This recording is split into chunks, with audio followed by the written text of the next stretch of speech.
Hello ಸ್ನೇಹಿತರೆ, ಹೇಗಿದ್ದೀರಾ? ನಾನು ನಿಮ್ಮ ವೆಂಕಟೇಶ್ ಮಾತಾಡ್ತಿರೋದು. ವೆಲ್ಕಮ್ ಟು ರಿಚ್ ರೇಷನ್ ಚಾನಲ್ಗೆ ಸುಸ್ವಾಗತ. ಸ್ನೇಹಿತರೆ, ಇವತ್ತಿನ ಈ ವಿಡಿಯೋದಲ್ಲಿ ಸಿಕ್ಕಾಪಟ್ಟೆ ಜನ ರೇಷನ್ ಕಾರ್ಡ್ಗೆ ಅರ್ಜಿಯನ್ನು ಸಲ್ಲಿಸೋದಕ್ಕೆ ಸಿಕ್ಕಾಪಟ್ಟೆ ಜನ ಹೋಗಿದ್ರೆ, ಹೊಸ ಅಪ್ಲಿಕೇಶನ್ ಆಗಿರ್ಬೋದು, ತಿದ್ದುಪಡಿ ಆಗಿರ್ಬೋದು, ಸಿಕ್ಕಾಪಟ್ಟೆ ಜನ ವಿಸಿಟನ್ನು ಮಾಡಿದರೆ, ಅರ್ಥ ಆಯ್ತಾ? ಎಷ್ಟೋ ಜನಕ್ಕೆ ಅರ್ಜಿ ಸಕ್ಸಸ್ಫುಲ್ ಆಗಿದೆ, ಇನ್ನೆಷ್ಟೋ ಜನಕ್ಕೆ ಅರ್ಧಂಬರ್ಧ ಕೆಲಸ ಆಗಿದೆ, ಇನ್ನೆಷ್ಟೋ ಜನಕ್ಕೆ ಅಪ್ಲಿಕೇಶನ್ ಹಾಕುವಂಥ ಒಂದು ಅವಕಾಶನೇ ಸಿಗಿಲ್ಲ, ಅರ್ಥ ಆಯ್ತಾ? ಯಾಕೆಂದರೆ ಮೇಯ್ನ್ ಇದಕ್ಕೆಲ್ಲ ಕಾರಣ ರೇಷನ್ ಕಾರ್ಡ್ ಸರ್ವರ್ ಇಶ್ಯೂ ಆಗಿತ್ತು. But ration card server issue ಸಿಕ್ಕಾಪಟ್ಟೆ ಪ್ರಾಬ್ಲಮನ್ನು ಉಂಟು, ಕಿರಿಕಿರಿ ಅನ್ನಿಸ್ತಾ, ಅರ್ಥ ಆಯ್ತಾ? ಸೊ ಅದರ ಮೇಯ್ನಾಗಿ ಇವತ್ತಿನ ಈ ವಿಡಿಯೋದಲ್ಲಿ ಸರ್ವರ್ ಏನು ಸಿಕ್ಕಾಪಟ್ಟೆ ಇಶ್ಯೂ ಇತ್ತು, ಅದೇ ರೀತಿ ಮುಂದಿನ ದಿನಗಳಲ್ಲಿ ಹೊಸದಾಗಿ ಆಗಿರ್ಬೋದು, ತಿದ್ದುಪಡಿ ಆಗಿರ್ಬೋದು, ಯಾವಾಗ ರೇಷನ್ ಕಾರ್ಡ್ ಬಿಡಬಹುದು, ಇದರ ಬಗ್ಗೆ ಕಂಪ್ಲೀಟ್ ಆದಂಥ ಒಂದು ಮಾಹಿತಿಯನ್ನು ಚರ್ಚೆ ಮಾಡ್ತಾ ಹೋಗೋಣ. ದಯವಿಟ್ಟು ನಮ್ಮ ಚಾನಲ್ಗೆ ಯಾರಾದರೂ ಫಸ್ಟ್ ಟೈಮ್ ವಿಸಿಟ್ ಮಾಡಿದರೆ ಕೂಡಲೇ ಸಬ್ಸ್ಕ್ರೈಬ್ ಮಾಡ್ಕೊಳ್ಳಿ, ಹಾಗೆ ಬೆಲ್ ಐಕಾನ್ ಬಟನ್ ಮೇಲೆ ಕ್ಲಿಕ್ ಮಾಡಿ. ಬನ್ನಿ ಗಾಯ್ಸ್, ಈ ವಿಡಿಯೋ ಸ್ಟಾರ್ಟ್ ಮಾಡೋಣ. ನಂತರ ಮೈನಾಗಿ ನಿಮ್ಗೆಲ್ರಿಗೂ ಗೊತ್ತಿರೋ ಹಾಗೆ ಇವತ್ತು ಸಿಕ್ಕಾಪಟ್ಟೆ ಸರ್ವರ್ ಇಶ್ಯೂ ಇತ್ತು, ಅರ್ಥ ಆಯ್ತಾ? ರೇಷನ್ ಕಾರ್ಡು ಡಿಲೀಟ್ ಮಾಡಿಸೋದಾಗಿರಲಿ, ಅಥವಾ ಇನ್ನೇನೋ ಒಂದು ತಿದ್ದುಪಡಿ ಮಾಡಿಸೋದಾಗಿರಲಿ, ಸೇರ್ಪಡೆ ಆಗಿರಲಿ, ಅಥವಾ ಹೊಸದಾಗಿ ಅರ್ಜಿ ಆಗಿರಲಿ, ಸಿಕ್ಕಾಪಟ್ಟೆ ಸರ್ವರ್ ಇಶ್ಯೂ ಇತ್ತು. ಆದರೆ ಹೊಸದಾಗಿ ಅರ್ಜಿ ಹಾಕೋದಕ್ಕೆ ಒಂದು ತಕ್ಕ ಮಟ್ಟಿಗೆ ಒಂದು ರೇಂಜ್ಗೆ ಪರವಾಗಿರಲಿಲ್ಲ ಅಷ್ಟೇ, ಅಷ್ಟರ ಮಟ್ಟಿಗೆ ಏನು ಹೇಳ್ತಿಲ್ಲ. ಒಂದು ಬಿಟ್ಟಿರುವಂಥ ಒಂದು ಟೈಮ್ನಲ್ಲಿ ಒಂದು 3-4 ಜನ ಸಲ್ಲಿಸ್ಬೋದಾಗಿತ್ತು. ಬಟ್ ಆದರೆ ತಿದ್ದುಪಡಿ ಮಾತ್ರ ಸಿಕ್ಕಾಪಟ್ಟೆ ಸರ್ವರ್ ಇಶ್ಯೂ ಅಂತಲೇ ಹೇಳ್ಬೋದು. ಏನು ಬೇಕು ಅಂತಲೇ ಮಾಡ್ತಾರೋ ಈ ಥರ ಸರ್ವರ್ ಇಶ್ಯೂಗಳನ್ನ, ಸುಮ್ಮನೆ ಜನಗಳಿಗೆ ಯಾಮರಿಸ್ಬೇಕು ಅಂತ ಮಾಡ್ತಾರೋ ಗೊತ್ತಾಗ್ತಿಲ್ಲ.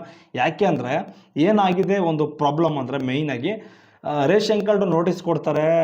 ರೇಷನ್ ಕಾರ್ಡ್ ತಿದ್ದುಪಡಿ ಆಗಲಿ, ಹೊಸ ಅರ್ಜಿ ಆಗಲಿ, ಅಪ್ಲಿಕೇಶನನ್ನು ಹಾಕಿಸ್ಕೊಳ್ಳೋದಕ್ಕೆ ಹೋದಾಗ ಏನು ಮಾಡ್ತಾರೆ ಅಂದರೆ ಸಿಕ್ಕಾಪಟ್ಟೆ ಸರ್ವರ್ ಇಶ್ಯೂ ಮಾಡ್ತಾರೆ. ಬಟ್ ಏನಕ್ಕೂ ಯಾವಾಗಲೂ ಹಿಂಗೆ, ಅರ್ಥ ಆಯ್ತಾ?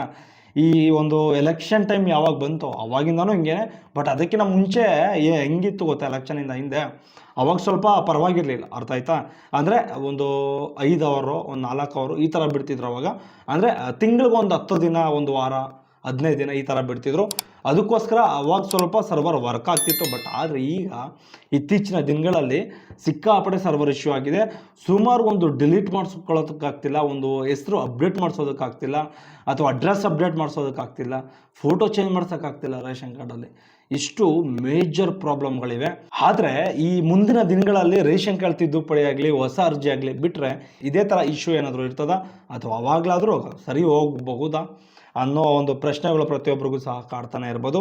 ಆದರೆ ಇವತ್ತಿನ ಸರ್ವರ್ ಇಶ್ಯೂಗೆ ಏನು ರೀಸನ್ ಅಂದರೆ, ಈಗ ಬೆಂಗಳೂರದು ಯಾವ ರೀತಿ ತಿದ್ದುಪಡಿ ಬಿಡ್ತಾರೆ ಗೊತ್ತಾ? ಕರೆಕ್ಷನ್ಸ್ ಏನಾದರೂ ರೇಷನ್ ಕಾರ್ಡ್ ಬಿಡಬೇಕು ಅಂದರೆ ಬೆಂಗಳೂರದು, ಅದರಲ್ಲಿರೋ 2 ಡಿಸ್ಟಿಕ್, ಅರ್ಥ ಆಯ್ತಾ? ಒಂದು ಅರ್ಬನ್, ಒಂದು ರೂರಲ್, ಅರ್ಥ ಆಯ್ತಾ?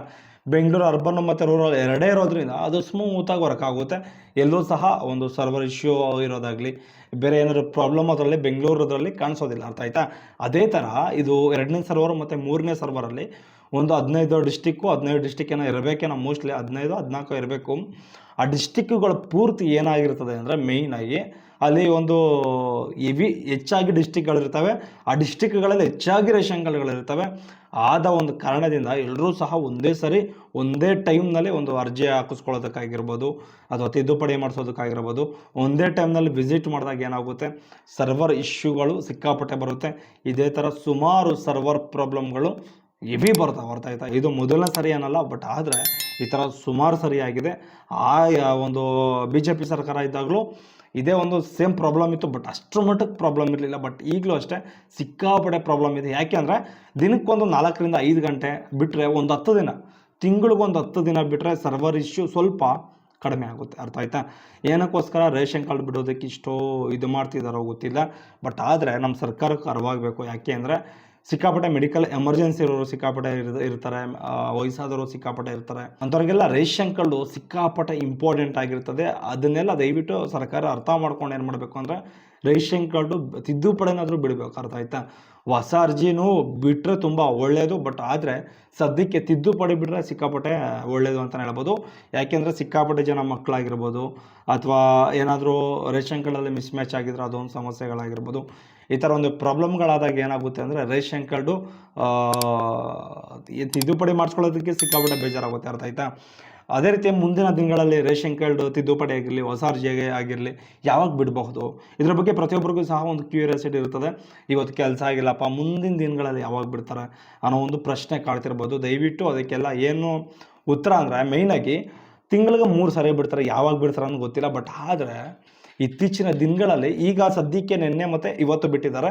ಬಟ್ ಮುಂದಿನ ದಿನಗಳಲ್ಲಿ ಯಾವಾಗ ಬೇಕಾದರೂ ಬಿಡುವಂಥ ಒಂದು ಸಾಧ್ಯತೆಗಳಿರ್ತದೆ. ಬಟ್ ಇಂಥ ಟೈಮ್ನಲ್ಲೇ ಬಿಡ್ತಾರೆ ಅಂತ ನಾನು ನಿಖರವಾಗಿ ಹೇಳೋದಕ್ಕೆ ಸಾಧ್ಯನೇ ಇಲ್ಲ. ಅರ್ಥ ಆಯ್ತಾ? ಆವಾಗ ನೋಟಿಸ್ ಕೊಡಲ್ಲ, ಏನು ಕೊಡಲ್ಲ, ಏಕ್ದಮ್ ಬಿಡುವಂಥ ಒಂದು ಸಾಧ್ಯತೆಗಳಿರ್ತದೆ. ಆ ಥರ ಏನಾದರೂ ಬಿಟ್ಟರೆ ನೀವು ಸೈಬರ್ಗೆ ವಿಸಿಟ್ ಮಾಡಿ ನಿಮ್ಮ ಡಾಕ್ಯುಮೆಂಟ್ಸ್ಗಳು ಒಂದು ಸಟ್ ಜೆರಾಕ್ಸ್ ಕೊಟ್ಟು ನಿಮ್ಮ ಫೋನ್ ನಂಬರ್ ಕೊಟ್ಬಿಟ್ಟು ಬಂದರೆ ಅವರು ಬಿಟ್ಟಿದ ತಕ್ಷಣ ಇಮಿಡಿಯೇಟ್ಲಿ ಕಾಂಟ್ಯಾಕ್ಟ್ ಮಾಡ್ತಾರೆ. ಆಗ ನೀವು ಸೈಬರ್ ಹತ್ರ ಹೋಗ್ಬಿಟ್ಟು ಇಮಿಡಿಯೇಟ್ಲಿ ಅಪ್ಲಿಕೇಶನನ್ನು ಹಾಕಿಸ್ಕೊಳ್ಬೋದು, ತಿದ್ದುಪಡಿಯನ್ನು ಮಾಡಿಸ್ಕೊಳ್ಬೋದು. ಈ ಥರ ನೀವು ಮಾಡಿಸ್ಕೊಳ್ಬೋದು. ಈ ಥರ ಮಾಡಿಸ್ಕೊಂಡ್ರೆ ಏನೂ ಸಮಸ್ಯೆ ಆಗೋದಿಲ್ಲ. ಅರ್ಥ ಆಯ್ತಾ? ಇದು ಮೇಜರ್ ಸೊಲ್ಯೂಷನ್ ಅಂತಲೇ ಹೇಳ್ಬೋದು. ಬಟ್ ಆದರೆ ಎಲ್ರಿಗೂ ನೋಟಿಸ್ ಕೊಟ್ಟು ಇಮಿಡಿಯೇಟ್ಲಿ ಬಿಟ್ಟಿದ ತಕ್ಷಣ ಸಿಕ್ಕಾಪಟ್ಟೆ ಸರ್ವರ್ ಇಶ್ಯೂ ಇರ್ತದೆ. ಬಟ್ ಆ ಥರ 1 ಅವರ್ ಬಿಡ್ತಾರೆ, 2 ಅವರ್ ಬಿಡ್ತಾರೆ. ಆ ಟೈಮ್ನಲ್ಲಿ ಸಿಕ್ಕಾಪಟ್ಟೆ ಜನ ಯಾರೂ ಸಹ ಗೊತ್ತೇ ಇರೋದಿಲ್ಲ ಯಾರಿಗೂ. ಸೈಬರ್ಗೆ ವಿಸಿಟ್ ಮಾಡಿರೋರ ಸಂಖ್ಯೆನೂ ಸಹ ಸಿಕ್ಕಾಪಟ್ಟೆ ಕಡಿಮೆ ಇರ್ತದೆ. ನೀವೇನಾದರೂ ಸೈಬರ್ ಡಾಕ್ಯುಮೆಂಟ್ಸ್ಗಳನ್ನ ಕೊಟ್ಟಿದ್ರೆ ಅವ್ರ ಕಾಂಟ್ಯಾಕ್ಟ್ ಮೂಲಕ ನಿಮ್ಮನ್ನು ಕರೆಸ್ಕೊಂಡು ರೇಷನ್ ಕಾರ್ಡ್ ತಿದ್ದುಪಡಿ ಆಗಿರಲಿ, ಹೊಸ ಅರ್ಜಿ ಆಗಿರಲಿ, ಈ ಥರ ಒಂದು ಕೊಡುವಂಥ ಒಂದು ಸಾಧ್ಯತೆಗಳು ಹೆಚ್ಚಾಗಿರ್ತದೆ. ದಯವಿಟ್ಟು ಇದನ್ನು ಫಾಲೋ ಮಾಡಿ. ಅರ್ಥ ಆಯ್ತಾ? ಯಾರೂ ಸಹ ಮಿಸ್ ಮಾಡ್ಕೊಳ್ಬೇಡಿ. ಮುಂದಿನ ದಿನಗಳಲ್ಲಿ ಬಿಡ್ತಾರೆ, ಬಟ್ ಯಾವಾಗ ಬಿಡ್ತಾರೆ ಅಂತ ಗೊತ್ತಿಲ್ಲ. ಬಟ್ ಅದು ಕನ್ಫರ್ಮ್ ಆಗಿ ಏಪ್ರಿಲ್ 2 ಸಹ ಬಿಡುವಂಥ ಒಂದು ಸಾಧ್ಯತೆಗಳಿದೆ.